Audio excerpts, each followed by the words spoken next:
In 2020, royal authors Omid Scobie and Carolyn Durand released Finding Freedom, a biography about Meghan and Prince Harry's time in the royal family.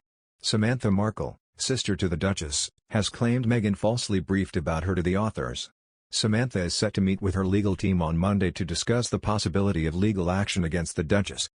According to reports, Samantha is looking to sue the Duchess for defamation, libel and slander as well as breach of privacy.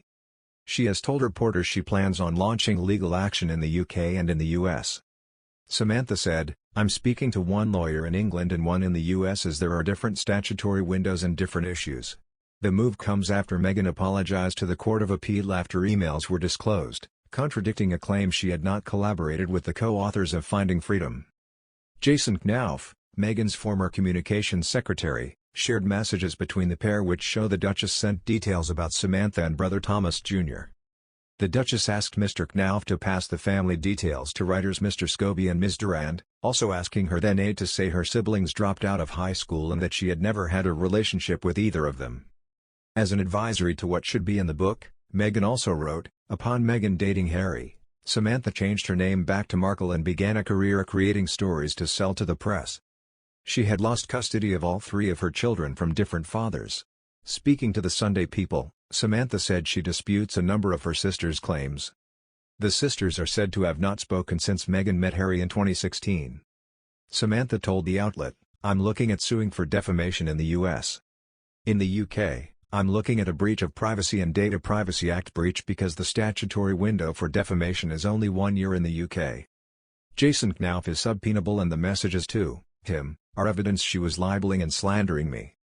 Anything to keep this family quiet was my sister's motto. It's horrible." Continuing her remarks, Samantha insisted she never lost custody of any children.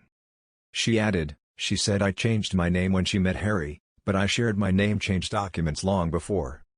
Ms. Markle, who is MS and uses a wheelchair, also said the family had a normal life, but added, "She wanted to make us look estranged and separated to discredit us as that was an excuse to keep everybody away from the wedding."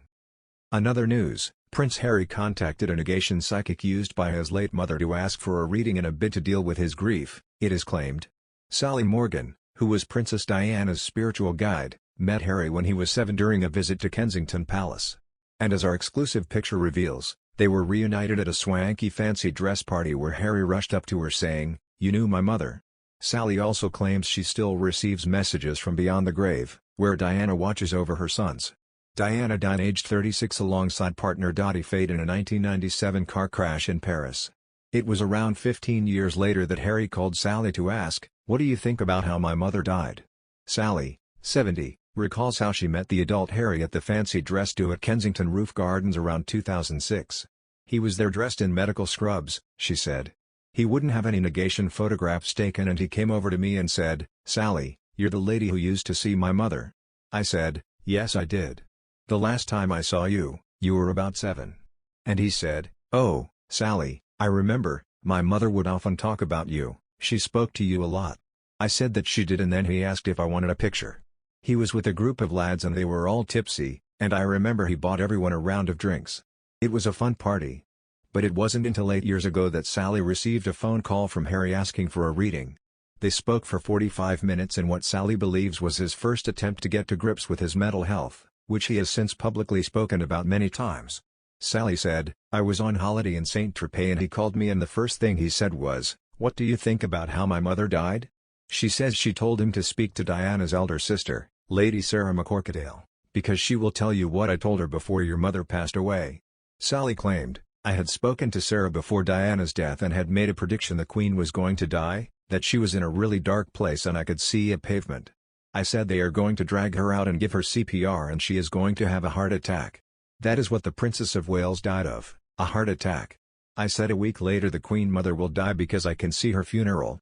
Well, the Princess of Wales had the Queen Mother's funeral that had been arranged because they had all their funerals arranged, and Diana took that. "I didn't tell Harry that though, I just told him to speak to his aunt." Following Diana's death, Sarah questioned Sally about her prediction. Sally said, "After Diana died, Sarah said, 'Well, you said the Queen. But I predicted that before she did the interview with Martin Bashir, where she said, I want to be known as the Queen of Hearts.'" During the call with Harry, they also discussed his fears for his brother and who his own future wife would be. How is my brood going to be? Is he going to be okay? She says Harry asked. Sally said she replied, of course he is. He will be good and he will be king, but he is in a different bubble to you. She said he replied, that is why I am always going to worry about him. At that point Harry was still a bachelor, had dated mainly blonde women and was on/off with Cressida Bonas. But Sally says she told him he would marry someone very different. She said, one of the sweetest things he said to me was, what color hair will my future wife have? Will she have blonde hair? I said he would marry someone with dark hair. Harry and Meghan are helping drive the debate forward, Sally added. And she believes no matter what lies ahead for them Harry, 37, and Meghan, 40, who have kids Archie, 2, and Lilibet, 5 months, will be together forever, adding, Harry will never abandon his children.